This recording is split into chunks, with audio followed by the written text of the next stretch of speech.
So my name is Tom Solomon, and I'm based here at the University of Liverpool. Many of you will have attended our COVID Neuro webinars, which we have been running for many months now, since early in 2020. But we decided, since life has moved on, or is moving on, we would broaden the focus of our webinars. So they were monthly webinars, and we're now going down to a webinar every 3 months, and we're looking at different aspects of neurological infectious diseases. I need to share my screen, which I will do now. And I'll introduce everyone in a minute, but there we go. Are you seeing my screen, and are you seeing the right thing? Yeah, good. So you're seeing just one slide. Okay, fabulous. As mentioned, this is part of the work of the Brain Infections Global Group. We have been running for a few years now. We're a network of collaborators all around the world, working on a series of projects. And we also have various teaching resources. We have Neuro ID e-learning, which you can see there. We have lots of videos. We have assessment tools, and we also have the Liverpool Neurological Infectious Disease course, which we run every year, either in person or hybrid or Zoom. This year it will be in person in 2022. These are just some other aspects of the Brain Infections Global, some numbers. So we have lots of visitors and members. You can become a member by just following the links. These are the top countries, and you can see there's quite good geographical spread. We've got Europe, we've got Asia, we've got Africa, and lots of resources, as mentioned. This is the Neuro ID course, which this year is in June. Do come and join us if you can. And we have international scholarships, so you can get a free place on the course if you fill in details of why you want to come and why you deserve a free place. And the purpose of our webinars are to bring the global community together of people who are working on brain infections to better understand presentations, complications, management, and disease mechanisms, and also to keep us all up to date with the latest research. I'll show you a program in the program in a second, but just to let you know that we would like to hear from you. So please post your comments or questions onto the Zoom webinar chat or into Facebook, and they'll be carried across. And to check it's working, I'd like you now to find the chat button and say hello. Let us know where you're listening from. So type your name and where you're listening from. And then today's quiz question, I don't know, should I ask you to type if you recognize that music, either who was the singer or what was the song called? I think Olje knows. But if you recognize that music, then let us know. I don't think anyone will know the music. And if you don't recognize that music, instead tell us the name of a very famous rock band from Liverpool in the UK. That's a slightly better question. But I can see we've got people from Chile, from Kenya, from Portugal, from Spain, from Malaysia. Fabulous to have so many people signing in. So welcome to everybody. Also, there's my Twitter thing, @runningmadprof, if you want to do any tweeting or follow on Twitter. So here's our program for today. We're going to move on shortly and hear from Professor Carlos Pardo Villamizar, who is at Johns Hopkins, but also spends a lot of time in Colombia. And he's going to tell us all about this acute flaccid myelitis syndrome. And then we'll have a short case presented from Dr. Olje Unvar, who is in Turkey. And you should pay attention, because at the end of those presentations, there's going to be a short quiz to test your knowledge. So please do listen out carefully and then test your knowledge in the short quiz. And then immediately after that, we're going to have the Neurological ID Literature Digest. We did this during the COVID pandemic, and it proved very popular. Sorry, I can't answer that at the moment. This proved very popular during the pandemic, and we present the latest literature. So we do all the work, and Gareth Lapunga is going to do that. And then Priscilla Rupali is going to join in the discussion. So that's the program for the next hour or so. I'll ask everyone there on the screen to give a little wave. We'll be hearing from them all shortly, but say hi, guys. I think I've introduced everyone. So let us now move on, and I'll hand over to Carlos, who's going to talk about acute flaccid paralysis. Welcome.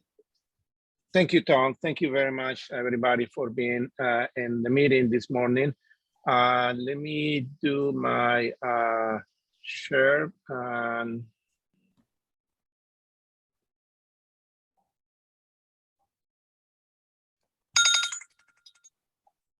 Is everybody seeing the presentation?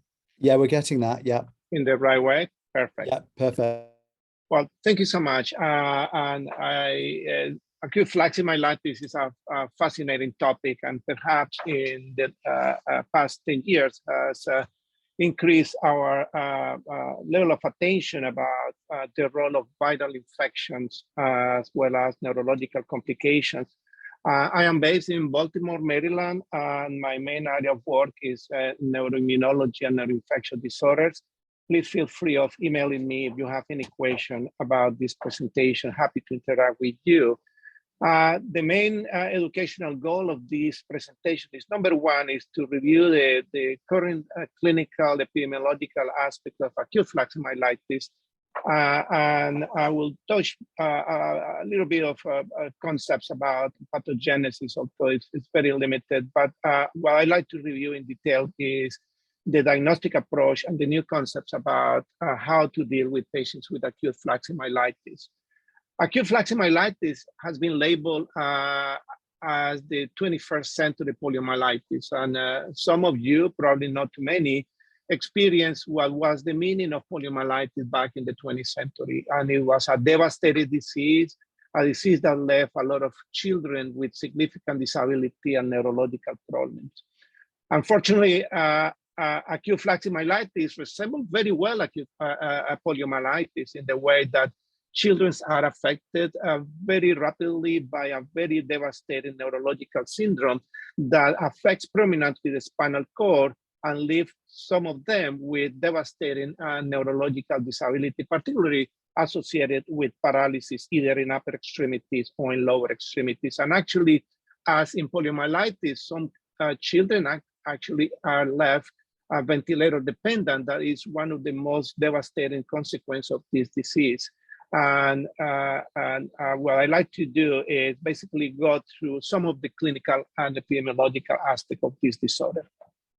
So what is acute flaccid myelitis? As the name states clearly, is a neurological syndrome that emerged very rapidly and is characterized mostly by paralysis, that is a flaccid paralysis. And most of the patients with acute flaccid myelitis actually have a preceding history of upper respiratory infection. And it's fascinating because, number one, the main population that is affected by acute flaccid myelitis are the pediatric population between ages 1 and 12. And that doesn't mean that adults are not affected by acute flaccid myelitis. There are some cases of patients actually over age 18 that may be affected by acute flaccid myelitis. But the main core of the population affected by acute flaccid myelitis are pediatric patients up to age 12. There is no sex predilection, and the suspects associated with this devastating neurological disease are viruses in the family of enteroviruses, and particularly the most important one that has been identified to be associated with acute flaccid myelitis is enterovirus D68. Although there are other enteroviruses, particularly A71 and other causative viruses, that may trigger this devastating spinal cord disorder. One of the characteristics that happen in this population is that despite many members of the family are affected, only one member is hit by this devastating neurological disease. And in other words, it's very possible that there is a very important component of host susceptibility. We have cases in which entire families were affected by viral infections and only one kid was affected by acute flaccid myelitis. And that perhaps reflects either host susceptibility associated with genetic factors or other type of host factors.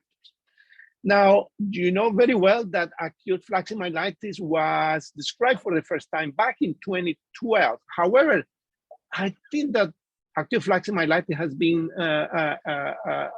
present in many areas of the world in the past decades. There are reports, for example, in Latin America, in which we have a very good tracking of acute flaccid paralysis because poliomyelitis in the 20th century, as well as Guillain-Barré. There is a clear evidence in epidemiological curves that there is a seasonal onset of cases of acute flaccid paralysis, and probably some of them may have been associated with acute flaccid myelitis. However, the major core of the description, epidemiological description, happened back in 2012 when colleagues in California identified the major outbreak of acute flaccid myelitis. And since then, almost every 2 years, in 2014, 2016, and 2018, there was a clear evidence of outbreaks of acute flaccid myelitis that importantly were associated also with an increase in circulation of enteroviruses, particularly enteroviruses D68. These epidemiological curves illustrate clearly the different outbreaks that have occurred in the United States. However, there are many other countries, and Olcay described the cases in Turkey. There are descriptions very well established in Netherlands, United Kingdom, and many other countries around the world of acute flaccid myelitis. The bottom line is that these appear to be a seasonal problem. It's associated against to an increase in circulation of enteroviruses. And in the United States, mostly all the states have been affected by these outbreaks.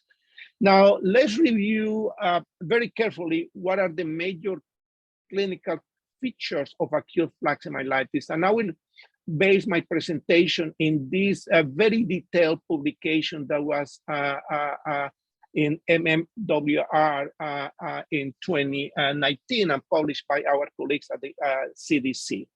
So at least based on the characteristics of patients that present in the United States in the outbreak on 2018, the majority of these patients, 96% of these patients, experience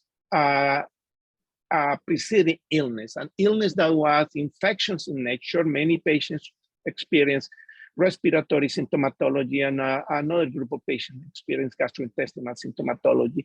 The common denominator is there is almost always a preceding illness.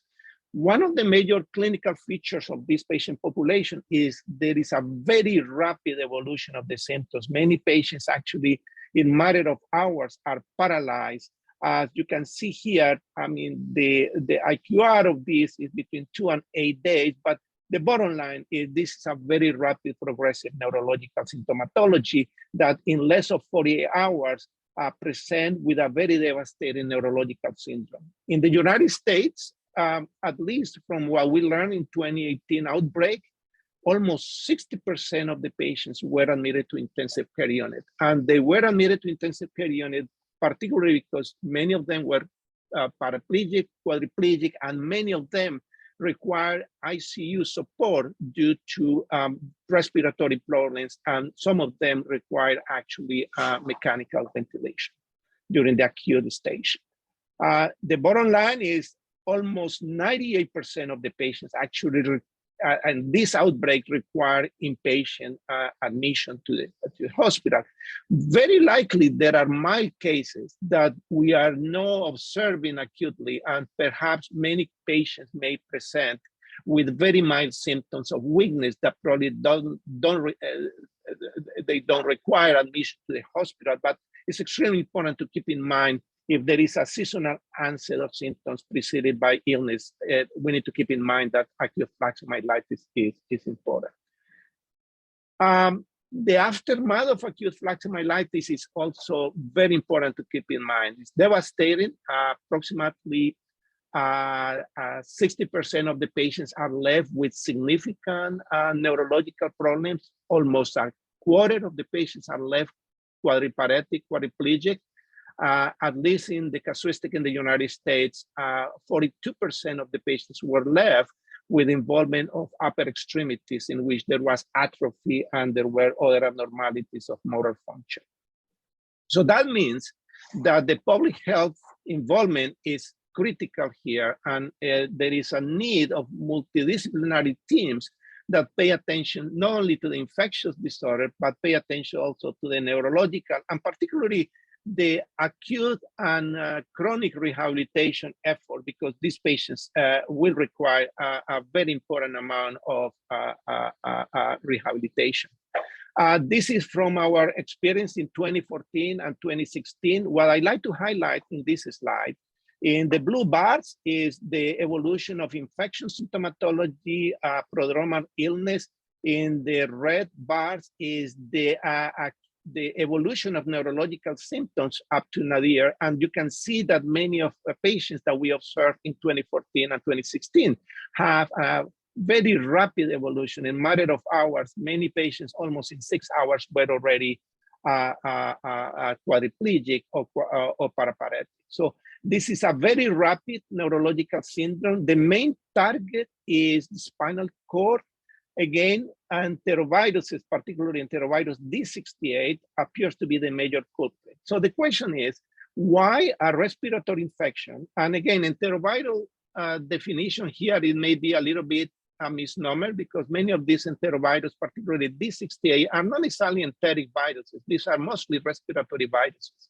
But the question is, why this disease that affects predominantly lungs and produce a respiratory syndrome, produce neurological involvement? And we still need to understand that. We are speculating that the virus may go and target directly the spinal cord, producing extensive damage of the motor neuron system, similar to poliomyelitis.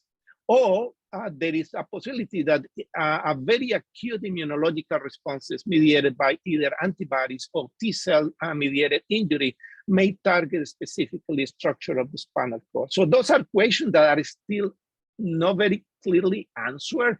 And in the next several years, probably we may need to pay more attention to the pathogenesis and immunopathogenesis of this disorder. The bottom line is the major target of this disorder is the spinal cord, and the major target is the anterior compartment, the motor neuron system in the spinal cord. So the most frequent area of involvement is the cervical spinal cord, although in many patients, actually, we see a diffuse involvement of the cervical, thoracic, and lumbar spinal cord, once again affecting prominently gray matter structures in the spinal cord. And this is perhaps one of the major features of this syndrome.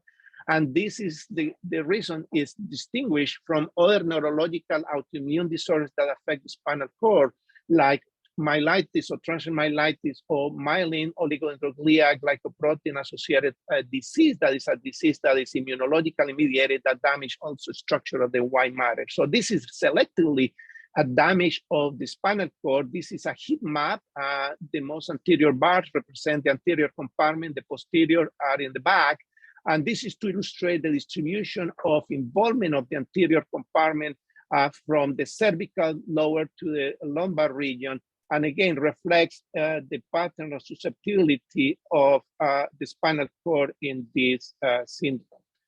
However, in the experience that we have gained in the past several outbreaks, it's very clear that in addition to the cervical spinal cord or spinal cord in general, there is also involvement in a subset of patients of brainstem, particularly in the dorsal aspect of the brainstem, in the lower portion of the brainstem and medulla, producing this type of signal intensity abnormalities, at least during the acute phase of the disease.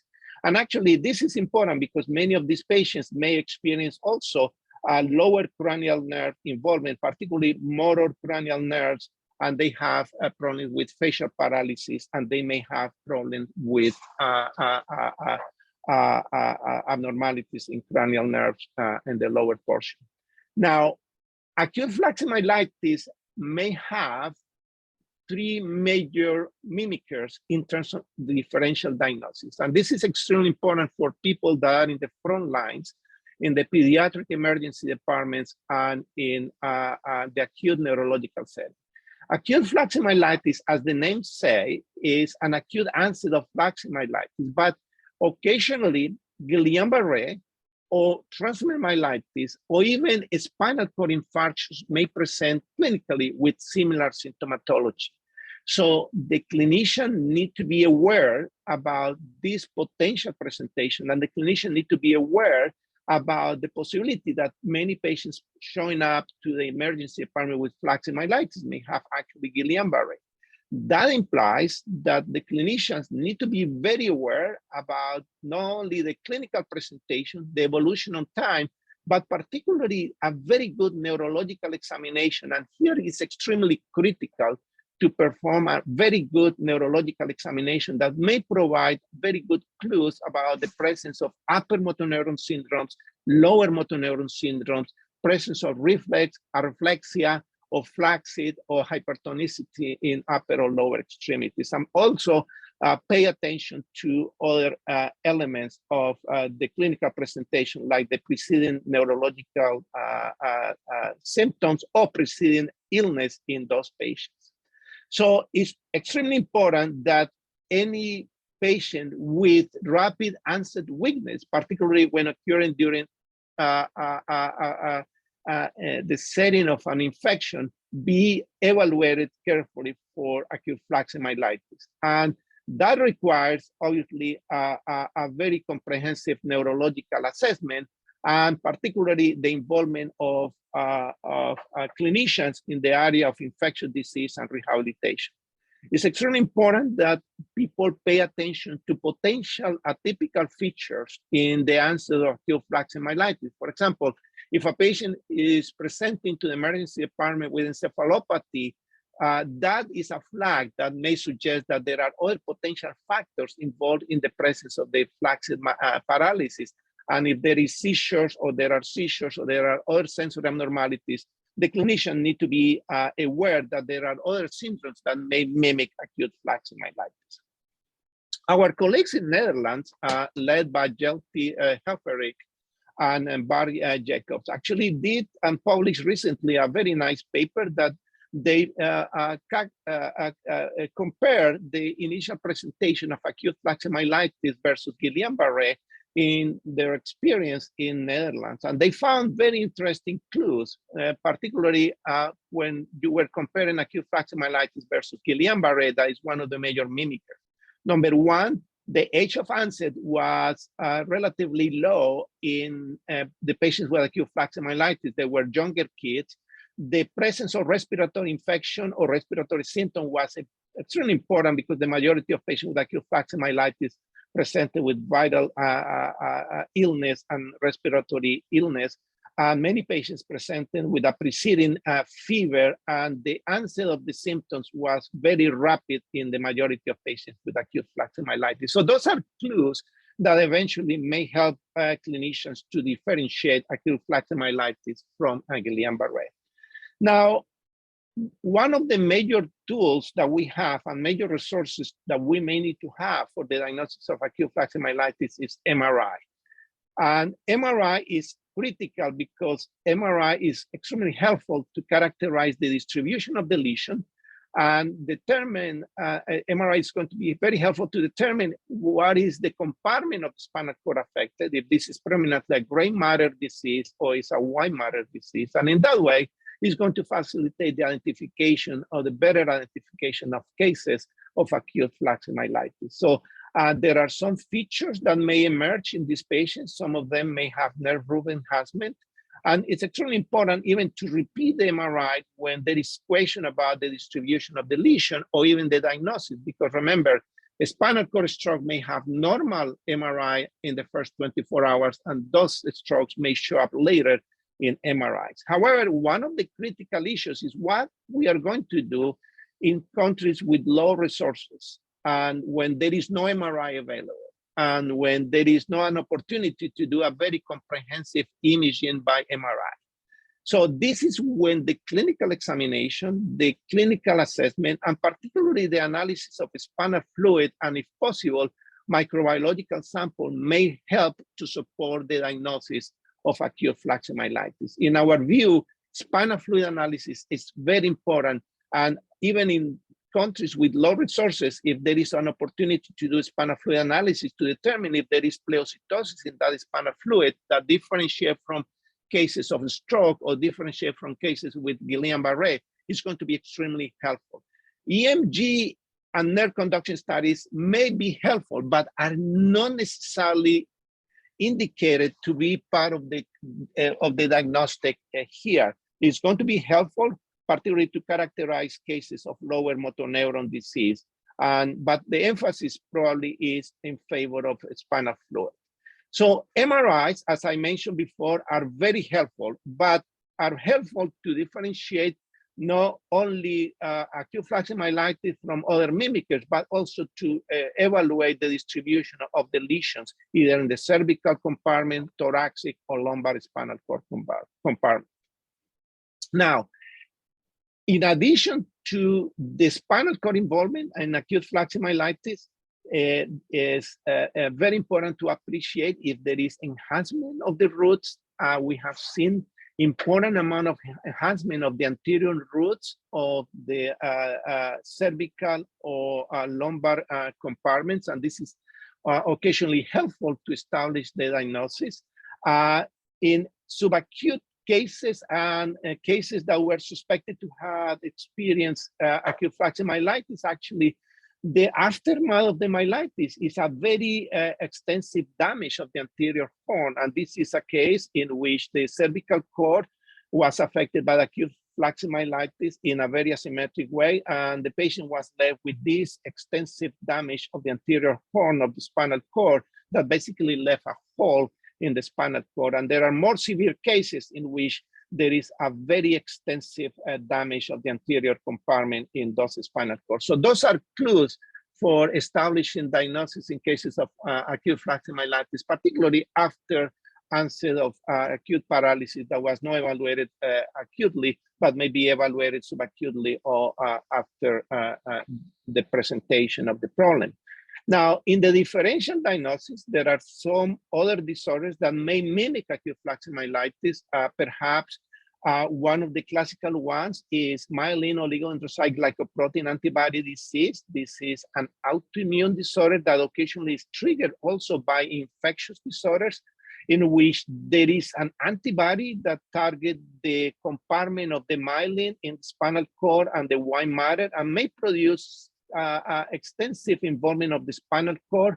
However, in our experience, most of those cases also have a lot of white matter involvement, and many of those patients actually have a very characteristic patterns of enhancement in a portion of the white matter structure of the spinal cord, or also in the white matter of the brain. So that's the reason we encourage, where there are resources available, if you are able also to perform an MRI of the brain, that's going to be helpful to rule in or rule out some cases of AFM or rule in cases of possible mimickers like acute flaccid, like a MOG, myelin oligointercycle glycoprotein antibody mediated encephalomyelitis. A very concerning problem that we have, and we deal frequently in the United States and other countries, is stroke of the spinal cord. Children have strokes. Children at any age are susceptible to stroke because vertebral artery injury or other type of pathology. And clinicians need to be aware that acute onset of paralysis may be associated with stroke. And that is one of the reasons a very good imaging study of the spinal cord and spinal fluid analysis or investigation of risk factor for stroke is critical in some of these patients to investigate and make sure that there are no pathologies that may produce stroke. An example of that is Arnold-Chiari malformation that occasionally may produce extensive longitudinal extensive lesions in the cervical cord that mimic acute flaccid myelitis, but the culprit here is the compression of the spinal cord, the vertebral artery system that is leading to presence of stroke of the spinal cord.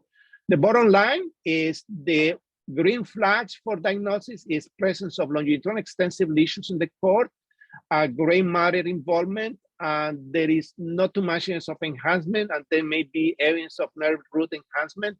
Red flags is if there is evidence of white matter involvement, probably that's a red flag, and this is not necessarily consistent with acute flaccid myelitis. And if there is involvement of the brain in terms of white matter involvement or cortical lesions in the brain or enhancement of the optic nerve, that also a red flag So that will basically not consistent with acute flaccid myelitis. Now, let's go back briefly to end my presentation to some of the aspects of diagnosis. So in the experience that we gained in the outbreak of 2018, the diagnosis of spinal fluid was very helpful, particularly to determine if there was evidence of pleocytosis. But if we are looking for viruses in the spinal fluid, it's very rare to be able to detect enteroviruses or rhinoviruses in the spinal fluid. So this is basically very rare to have a positivity in the detection by PCR of these viruses. The same is there is a very low percentage of detection of enteroviruses in these cases in stools. Most of the cases have presence of enteroviruses, rhinoviruses in respiratory samples, nasal swabs. So, but you can see here the percentage of this positivity is relatively low. And the reason is very likely that when the patients show up to the emergency department, the respiratory illness is gone, and the chance that the virus is detected in that respiratory swab is very low. So again, you don't need to have a positive diagnosis of enterovirus D68 to diagnose AFM. What you need to have is basically the clinical syndrome, respiratory syndrome, and the clinical evidence that the patient experienced an acute flaccid myelitis. So in areas of the world where there are resources to do PCR of nasal swab, stool samples, and blood samples to investigate different antibodies, great. It's very important, very useful to get antibodies for MOG, acupurin 4. But in areas of low resources where we don't have access to these antibodies, please do a spinal fluid analysis. If you have a clinical profile that is consistent with AFM and you have pleocytosis and you have a preceding respiratory illness, very likely you are going to have the diagnosis. So that led us to outline the consensus for the clinical diagnosis of acute flaccid myelitis. And this consensus is here. Is basically you need to have 4 elements. 2 elements of clinical history, 3 elements of examination, 1 element of MRI, 1 element of cerebrospinal fluid. And we use an approach to establish a definite diagnosis, a probable diagnosis, and possible diagnosis. Many of us actually are going to be in the resources that we can provide definite and probable diagnosis. Some of you are with resources that are not able to provide a definite diagnosis because you don't have access to MRI. However, we are using this criteria to describe that it's extremely important that the clinician that is seeing these patients determine if the patient has evidence of an acute onset of limb weakness with a very rapid progression, or if the patient has a prodromal fever and illness. And that is actually the important elements of the history to give you an opportunity to establish a probable or possible diagnosis. And if you have a neurological exam in which you are able to demonstrate the weakness and you are able to demonstrate the lack or decrease in muscle tone, and you are able to demonstrate the absence of reflexes, that actually is going to help you. If you have access to MRI, fantastic. But again, you don't need to have an MRI. But if you have the other 3 elements and you have access to the spinal fluid and you are able to demonstrate that there is evidence of pleocytosis, that is extremely helpful. Now, it's extremely important to have antibody testing for mimickers of myelitis if you have access to that. But if you don't have access to that, it's not necessarily a priority, and then you need to treat the patients. Now, the difficult part of acute flaccid myelitis is despite everything that we do, the outcome is the same. In the previous years and outbreaks, there is basically an analysis of the treatment that we have provided, steroid treatment, plasma exchange, IVIG. None of those have demonstrated to be effective. And what unfortunately we need to pay attention is these patients need a lot of rehabilitation. Some of these patients may need surgical interventions to fix some of the areas of weakness. And in that way, obviously we need to be proactive in facilitating the process of rehabilitation. This is our experience comparing acute flaccid myelitis versus other neurological disorders in terms of outcomes. The group of acute flaccid myelitis is here. You can see the mean difference for improvement is really very narrow. It's much better in cases of myelitis. It's better in a stroke of the spinal cord, or in cases of myelitis, or even in other infectious disorders of the spinal cord. But there is a very narrow improvement in many of these patients. So I will stop here. It's 30 minutes flat. And I will allow my colleague, Olje, who has two very nice cases to share with us. Olje?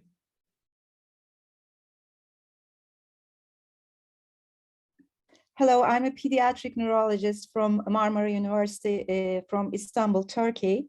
And I will present two cases. We had some sporadic cases in 2016, but we had an outbreak in Turkey in 2018, and we published these cases. And now I'm going to share my screen.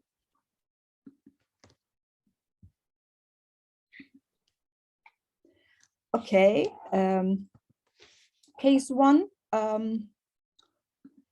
A previously healthy 4.5-year-old boy presented in October 2018 with weakness of left upper extremity, left facial droop, failure to sit unsupported after 7 days of an upper respiratory tract infection. On physical exam, he was alert.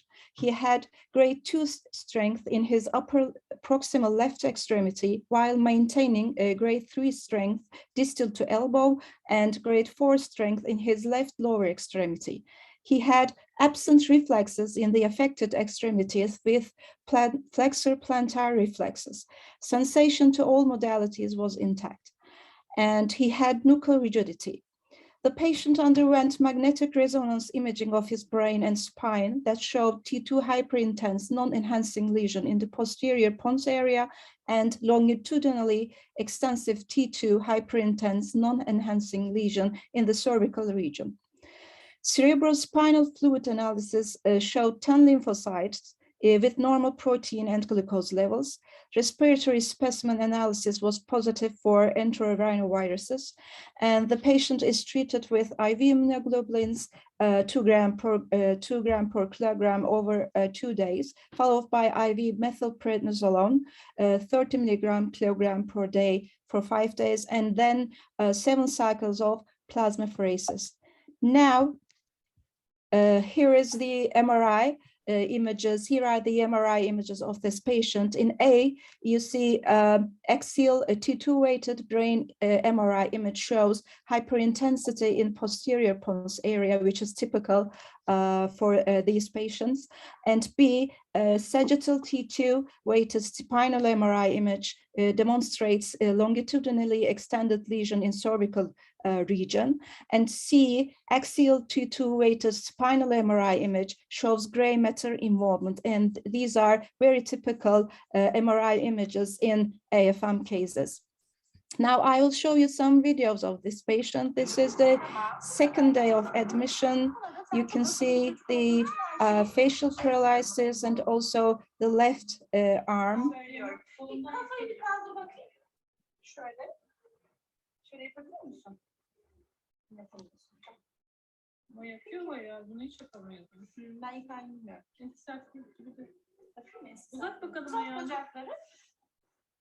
Tamam, şimdi ne yapacağım biliyor musun? Şu çeneni şu konuda buraya koyayım. Hiç dokundurtmuyorum kendimi. Çeneni şuraya değdireceğim. So there is evident nuchal rigidity. And now here's the, when he is in the ICU for plasmapheresis, he is better, but still he has difficulties.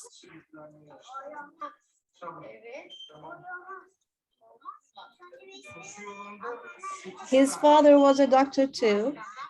He's a lovely boy.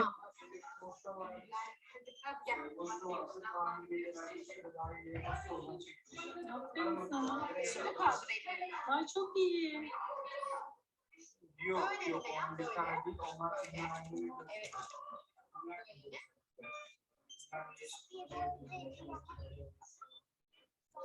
Evet. Tamam. And now also in the ICU, but a week later, he started walking.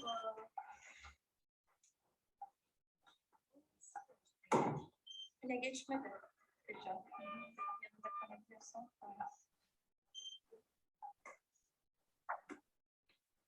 Sanki değil mi?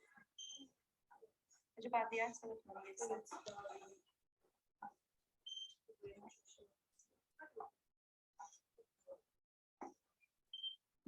Bu tarafa gidiyorsun çıkışa doğru.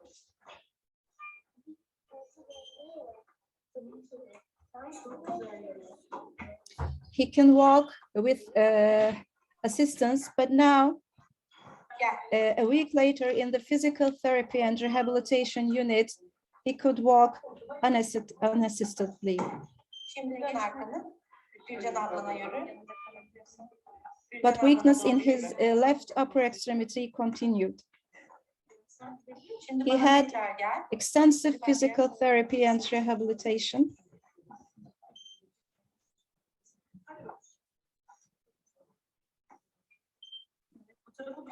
Şimdi dön yatağına git. Artık yatağına oturabilirsin. Niye sana bu kadar çok egzersiz yapıyorlar biliyor musun? Now, 3 months later, okay, he progressed very good, and here is a second video. And he could walk unassistedly. Dön. Bana gel. Dön. Teşekkür ederim. There is a little bit of atrophy in the left shoulder, and I don't know when this video has taken, but atrophy is evident, but little atrophy.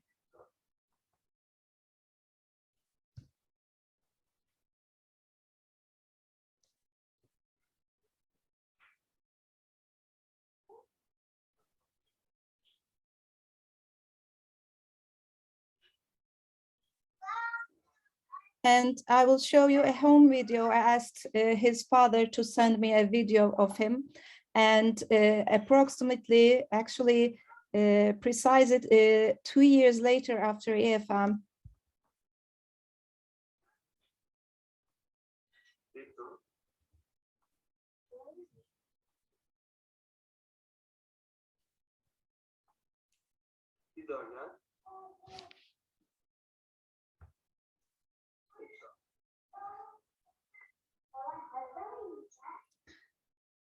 This patient had a good prognosis. However, now I move on to the second case. A previously healthy 15-month-old girl presented with weakness of left lower extremity, followed by right lower extremity, right facial droop, failure to sit unsupported after 7 days of a gastrointestinal tract infection. On physical exam, she was alert. She had grade 0 strength in her left lower extremity, grade 2 strength in her right lower extremity, and grade 3 strength in her right upper extremity. She had absent reflexes in the affected extremities with flexor plantar reflexes. The patient underwent magnetic resonance imaging of her brain and spine that showed longitudinally extensive T2 hyperintense lesion along the whole spinal cord. We did not do a lumbar puncture, unfortunately, because the family did not allow it. And the patient received the same treatment modalities, IV immunoglobulins, steroids, and 5 cycles of plasmapheresis. Now I will show you the videos of her. This is second day of admission. So absent reflexes, and also right lower extremity. She could not move right lower extremity in the second day. The weakness progressed in hours.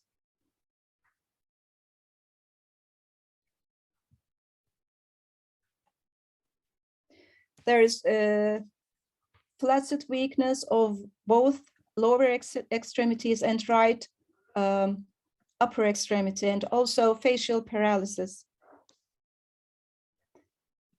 And 19 weeks, approximately 3 weeks later, she could sit.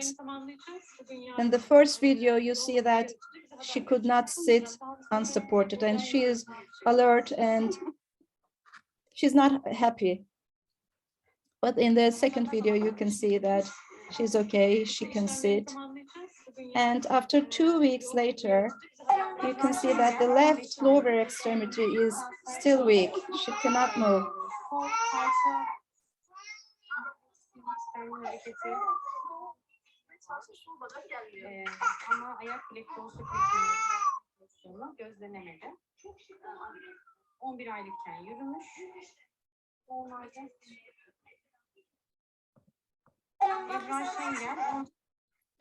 Now, after 2 years, she had braces in the left lower extremity.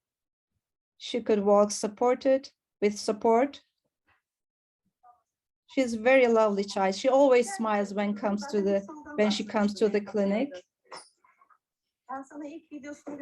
Upper extremities are okay, but also the right lower extremity strength is okay, but she had weakness in the left lower extremity. This is the same day. Olje, forgive me for jumping in. I'm just slightly worried about the time because Okay. we're running over a little bit, but we certainly get a very clear. I move on to the next video. So as you can see, she still has difficulties. This video is taken a few days ago, and she had obvious scoliosis. And now I want to mention the next International Child Neurology Congress will take place in Antalya, Turkey, on the crossroads of Europe, Asia, and Africa. You're all welcome. You're all invited. Thank you. Thank you very much, Olje. That's super. Okay, so we have time now for any questions or comments. Please post them in the chat. And then I think there's going to be a quiz question in a minute, but let's just see. We've got some comments already. Dr. Isabel Elisa asks about the meningism. This is, I think, for Carlos or Olje. Is the meningism present when the acute flaccid myelitis develops, or is it only present at the prodromal phase? What's your experience of that? Yeah, it may be present during the initial phase of neurological symptoms. So that actually is occasionally a little bit confusing because the diagnosis of meningitis obviously will be entertained there. But yes, unfortunately, it's a matter of the clinical assessment that will determine if it's associated or not to meningitis. Okay, thanks. And then what about the pain? Does the pain of AFM? Very good question. And it's a very good question. Despite the problem is predominantly motor involvement, many of these patients actually complain about pain. And many problems that we have in the intensive care unit is kids actually crying with pain. And we pay a lot of attention because we treat that pain. And we believe that the inflammatory process, unfortunately, affects some of the sensory roots. And those patients may be also with pain. But the other cause of pain is the denervation. Denervation actually, acute denervation may lead to a lot of muscle pain and discomfort, and these kids experience that situation that need to be evaluated carefully by the intensivist if the patient is in the intensive care unit. Great, thank you. Yes, and I will add something to it. It should be treated, the pain should be treated because it stops the rehabilitation process. It's very important for the clinicians. Absolutely, absolutely. Thank you very much. We're going to, before we do the poll, we'll save that for the very end of the day, but we're going to switch now and have our neurological infectious disease journals update. And Gareth is Klipunga from the Malawi Liverpool Wellcome Trust Unit in Malawi is going to present three papers, just briefly, one slide on each. And Priscilla Rupali, who is from Christian Medical College for Law, is going to provide some initial commentary on each of them. And again, we'll ask people to chip in via the chat function if you have any questions or comments. Gareth, over to you. Thank you very much, Tom. So my name is Gareth from Malawi, and I'll be presenting three papers on neurological infections. So the first paper is a longitudinal analysis that reveals higher prevalence of EBV Epstein-Barr virus associated with MS, multiple sclerosis, which is a chronic inflammatory demyelinating disease of the CNS. And EBV has been postulated to be a causative agent for MS, and this as a result of increased risk of developing MS post-infectious mononucleosis, as well as EBV being found in some of the demyelinated lesions for patients who have suffered from MS. So some causality was assessed through a randomized case control study using the US military active duty population over a period of 20 years, from 1993 up until 2003. Now, this cohort of a military team took blood samples and serum samples and stored them as part of their routine HIV screening. And throughout the period, there were 10 million individuals, and of those 10 million individuals, 955 developed MS. So as part of the study, the cases were defined as those who were EBV negative from baseline and then later developed MS, and the non-MS controls were those who were also did not develop MS and also were EBV negative at baseline. So our cases totaled 801 with the controls of 156. They looked at various modalities, and the first was to look at the EBV positive seroconversion rate, which was much higher in the cases of MS, totaling to 97% comparatively to the controls. Now, the question which the study team then had was to elucidate whether there were other environmental factors or personal characteristics that may have influenced the development of MS. So they looked at another virus, another herpes virus, which is CMV, which is relatively similar to EBV and served as a control. And they found that they had equal proportions in both the cases and controls, which solidified the fact that there was some postulated cause between EBV infection and the development of MS prospectively. They also studied some of the biomarkers for MS. So this includes serum neurofilament light chain, which was increased in those who had an increased seroconversion rate of EBV in the cases. And in those of the controls who did not develop MS prospectively, the results were not significant. The researchers also asked the question whether multiple sclerosis itself increases the susceptibility of developing an infection and thereby leading to MS. So when they took some of the different serum samples and tested it against different viral genomes, the only one that was increased was in that of the cases of MS where EBV antibodies were higher. So overall, this supported that there's a 32-fold increase in developing MS from Epstein-Barr virus infection. And this is important because EBV, this could encourage the development of the EBV vaccine, as well as prevention of infectious mononucleosis and post-transplantation lymphoproliferative disease. As part of the treatment for MS, there is monoclonal antibodies that are provided, which also target the B lymphocytes, of which EBV resides in as a host. So again, this could be postulated as potential treatment for both EBV clearance as well as prevention of multiple sclerosis. Well, let's pause you there, Gareth, and we'll put this one out. So it is a rapid fire around this, but does Priscilla, do you have any initial comments or thoughts on this? Yes, Tom. So thank you, Garen. That was a nice, succinct presentation of the study. And I think this study has very nicely elucidated what we've been suspecting, that there may be a viral reason as to why people with MS go on to develop the course that they do. A question back to Gareth, though, would be that we very often find EBV being present in the CSF and in the blood very often as a result of a very mild subclinical infection. So could we always postulate that there is causality, or could it just be a bystander? I do understand here when they looked at it, they found an increased association, but how much of it is really because the MS has predisposed to the EBV being there rather than EBV causing it? So is it the cause or the effect? I think that still remains to be seen. Tom, your comments here. Thanks. Well, I totally agree. It's an association. Cause isn't proven. Could having MS then make you more susceptible to develop EBV, perhaps because of different behaviors? Gareth, did you have any thoughts on that? Yeah, so that was one of the things they looked at. And so, for example, with the CMV antibody titers, they compared it within both the cases and the controls. And CMV being quite similar to EBV, in both them being from the herpes family, they found that the proportions was still the same in both cases and controls.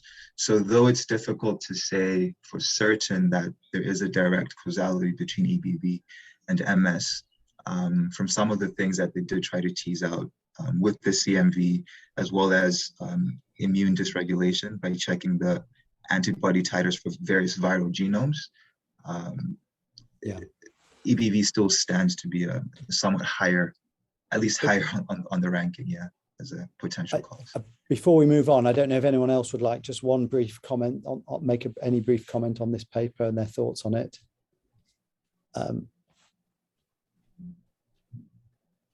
So Tom, just a brief comment. This is perhaps one of the only way to demonstrate causality is case control studies, but this study actually is equivalent to a case control study because retrospectively basically accumulate a large population of subjects and was able to compare the immunological profile of cases affected versus not affected. So in many ways, from epidemiological point of view, and my apologies to my epidemiology colleagues, this is a very, very good evidence in a case control study. Yeah. Okay, great. Interestingly, though, even if we buy this, and I think that's, it's a fabulous study, 10 million subjects, they conclude that EBV is the leading cause of MS.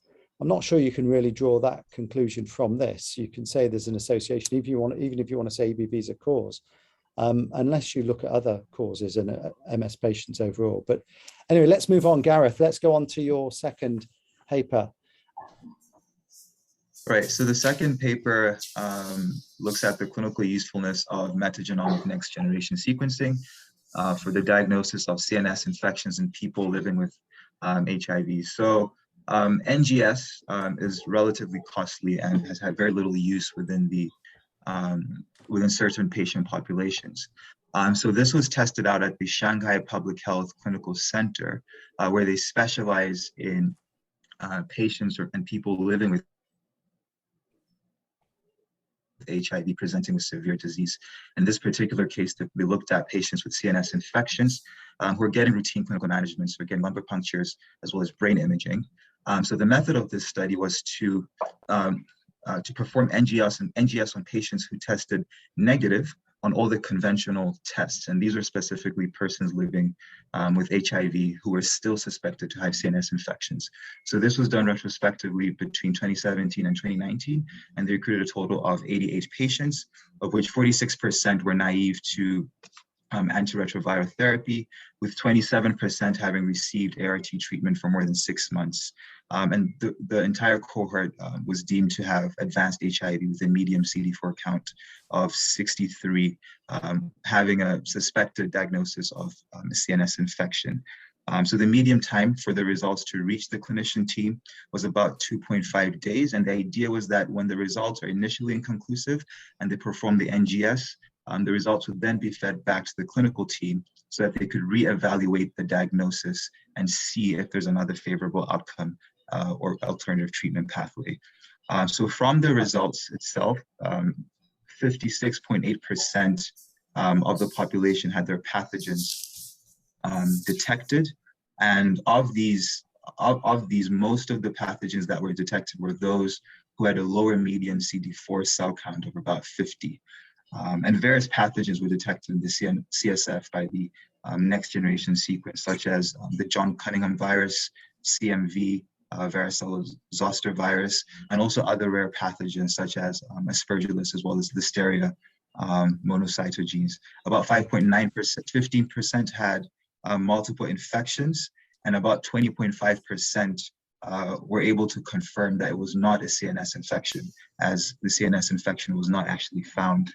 The commonly misdiagnosis using this method of diagnostics, the commonly misdiagnosis was tuberculosis, meningitis. So when the results were then fed back to the team, the NGS results led to the modification of therapy in more than 23% of the patients, with consequent favorable outcomes of about 90% improvement. So what the author does suggest is that there is further work that needs to be investigated with regards to the cost effectiveness of this, especially amongst the patients living with HIV, as well as to improve the sensitivity and specificity for particular diagnoses such as TB to be further investigated. Fabulous. Okay, over to Priscilla. Okay, thank you, Gareth.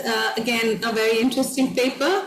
And I think it is definitely the future, and we're doing it as part of BI Global as well. So the interesting thing that I find is they've taken the clinician diagnosis as the gold standard, suggesting that we still can't move away from the clinician actually being there. So it is interesting, but I think we have to be careful as well, because whether this pathogen is truly the causal agent or whether it's a bystander, again, needs clinical judgment to really interpret the results that we may find.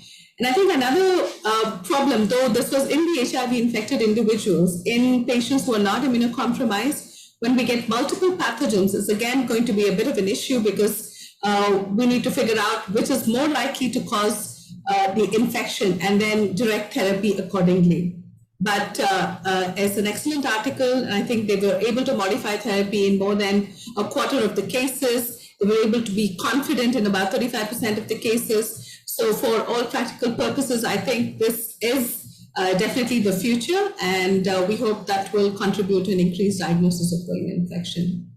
Thank you very much. Okay, we've just gone over a tiny bit, but Gareth, if you want to present the last one, but maybe just give us a couple of sentences on it so people don't feel robbed, and then we'll just have a quick response, and then we will do the poll, which we promised everyone.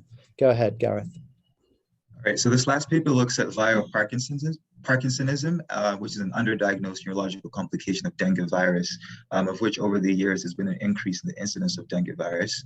And one of the rare complications include Parkinsonism, where in this paper is defined as having tremors, bradykinesia, rigidity, as well as postural instability. So the team pulled out different case studies and reports through peer-reviewed manuscripts as well as gray literature, and they further defined cases as patients having a clinically confirmed dengue virus with Parkinsonism, as well as controls, or suspects rather, who were defined as patients with dengue virus, but then which is not confirmed clinically. So when they did the comparative analysis, it did show that there's an increased odds ratio in symptoms suggestive of Parkinsonism, such as, and I've listed them here, the clinical features such as expressionless face, bradykinesia, as well as having abnormal CSF and MRI abnormalities. I won't go into the details because of time.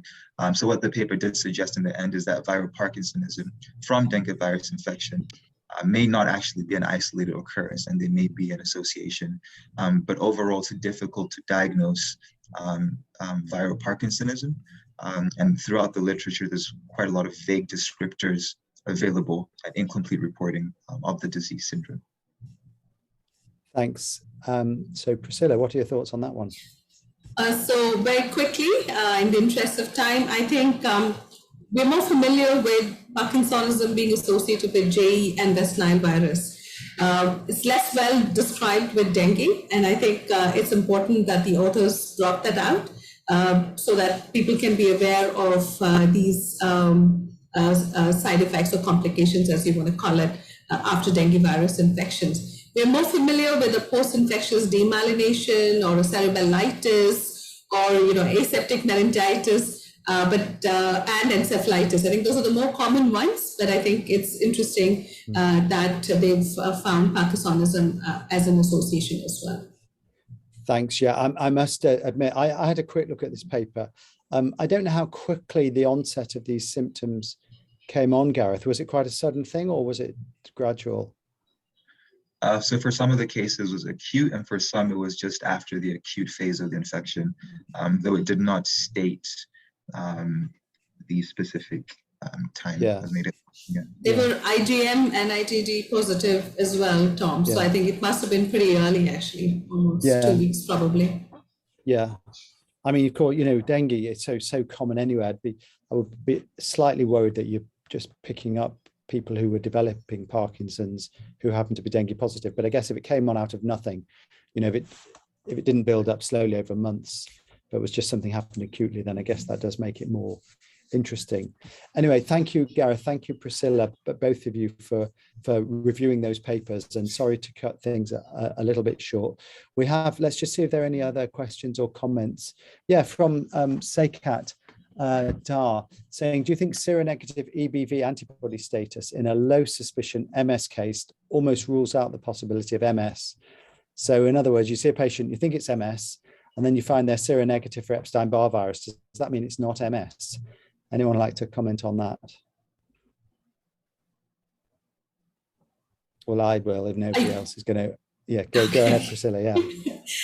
So I think just because they're EBV negative doesn't mean it's not MS. I mean, we've been diagnosing MS for ages. It's only recently that we are finding some association, and we're not entirely sure of the causality. So I think it doesn't rule MS out. I wouldn't set too much store by the EBV negativity. Yeah, I would agree with that. I think, Gareth, would you agree with that as well? He's nodding, I hope. Yes, he is. Okay, here's a good one. Carlos has left us. Unfortunately, he's had to go and do clinic, but he's asking about the rationale for giving IVIG. This is from Isabel Elisa.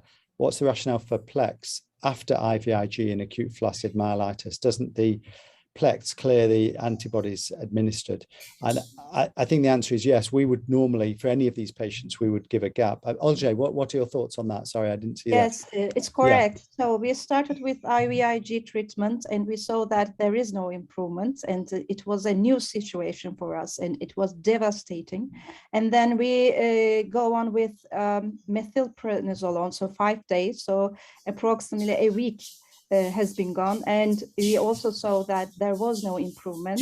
So we thought that Plex should be done, but also Carlos said that whatever is done, it's okay because the result is the same. Yeah. Okay, thank you very much. Okay, we're going to do the poll in 1 second, but just a comment from Janice Skilton, who said her father, who was an ex-prisoner of war in a Japanese prisoner of war camp, I think, developed Parkinson's 8 years later, age 35, was working on the Burma Railway. So I would think in Burma, if you developed acute Parkinsonism, as Priscilla said, you'd think more of Japanese encephalitis than dengue, just because J is a well-recognized cause of Parkinsonism. But okay, let us now move to the poll question. And thanks so many people for staying with us. I can see that loads of people have stuck with us. So let's get the poll up and see what people make of this. I think Adam will be sharing the poll. Here we go. Right. So you've got a short amount of time to answer these 2 questions.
Okay, the answer is the last choice.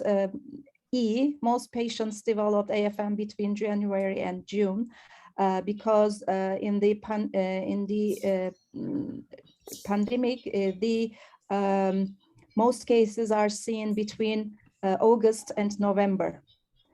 But after the COVID pandemic, this has changed. We have also talked about this in the last meeting of AFM meeting, and cases are seen in other months, but first in 2014, 16, and 18, most cases were seen in August, between August and November. Fabulous, thanks. And then in terms of the clinical presentation, okay, and I don't know, is everybody seeing the results? So just in terms of that first one, most people got the correct answer there, 67% got that correct answer. And then on the second one, the clinical features, Olga? Okay, the clinical features, actually, it's a polio-like neuroinflammatory disease of the spinal cord. And there is an asymmetric flaccid weakness of the extremities. And there's an acute onset of weakness. So actually, I really didn't understand why people thought this one is wrong. So it's, well, 48% have said loss of muscle tone with preserved reflexes in the affected limb is the major clinical presentation. The second question you mean? Sorry. Yeah. Sorry. Yeah. Okay. Yeah. Okay. 48, yes, because the reflexes are not preserved. These reflexes are lost as in poliomyelitis, yeah. And because the gray matter of the spinal cord is affected. And the other statements are true because weakness is rapid and it can be in one limb, for example, in upper extremity or forelimbs, there may be quadriparesies. And also cranial nerve abnormalities may accompany and respiratory failure. This is very important because these patients should be hospitalized. Is one of the serious clinical presentations. So half of the patients knew that reflexes are not preserved. Thank you so much. Thank you very much. Okay, I'm just posting the link to the Neuro ID course in the chat there in case anyone wants to join us in June here in Liverpool. But meanwhile, otherwise, we will see you on the next webinar, which I think is in 3 months' time. And we'll also be asking you to complete a survey. This is the first one we've done in this format. So it'd be great if people would complete the survey and let us know what they thought. But I'd like to thank Olga, Carlos, Priscilla, Gareth, and the BI Global team, the Global Health Network team, particularly Adam and Tyra, for helping us organize today's webinar. And in the traditional way, if everyone on the screen would like to unmute themselves, and we will all say a cheery goodbye to all the hundreds of people listening out there who can't actually say anything because they're all muted. But thanks very much. After 3, 1, 2, 3. Goodbye. Bye. Bye, Gareth. Bye. Bye, Bye, everyone. Thank you so much. Cheers. Bye now.